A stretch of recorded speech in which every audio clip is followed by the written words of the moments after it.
บรรณาทานพบกับสาระตลาดทุนโดยสำนักงานคณะกรรมการคุ้มครองหลักทรัพย์นำเสนอโดยข้าพเจ้าลัทธิธาวงศ์ใส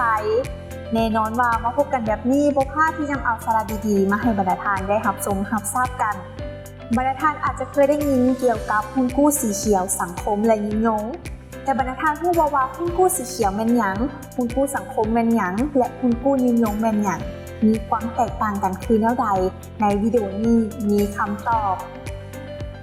หุ้นกู้สีเขียวหมายถึงหลักทรัพย์ประเภทนี้ที่บริษัทได้นำใช้เข้าเป็นเครื่องมือในการระดมทุนสำหรับโครงการคุ้มครองสิ่งแวดล้อมภายใต้กฎหมายว่าด้วยการปกปักรักษาสิ่งแวดล้อมเป็นต้นแบบการผลิตไฟฟ้าด้วยพลังงานลมหรือพลังงานแสงอาทิตย์การสั่งสิ่งก่อสร้างสีเขียวการผลิตไฟฟ้าการผลิตกสิกรรมสะอาดและอื่นๆ 2. หุ้นกู้สังคม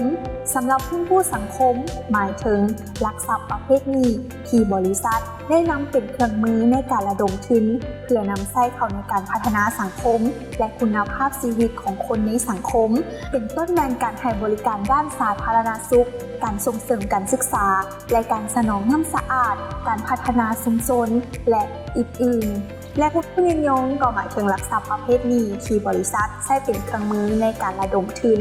เพื่อพัฒนาโครงการที่เป็นประโยชน์ต่อสิ่งแวดล้อมและสังคมเป็นต้นแบบการส่งเสริมการนำใช้รถสาธารณะการพัฒนาอากาศบริสุทธิ์การนำใช้ขี้เหงื่อการส่งเสริมการนำใช้ซ้ำและอื่นๆท่านผู้ชมทั้งหุ้นกู้สีเขียวหุ้นกู้สังคมและหุ้นกู้ยินยงแม้นล้วนแต่แบ่งเป็นหน่วยและแต่ละหน่วยนั้นมีมูลค่าเท่ากันโดยได้มีการกำหนดผลตอบแทนไว้ล่วงหน้าในอัตราส่วนที่เท่ากัน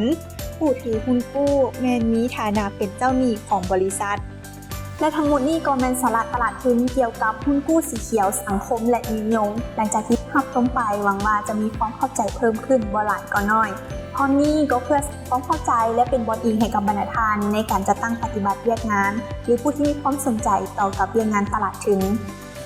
และมาฮอดตอนนี้สาระตลาดทุน EP ที่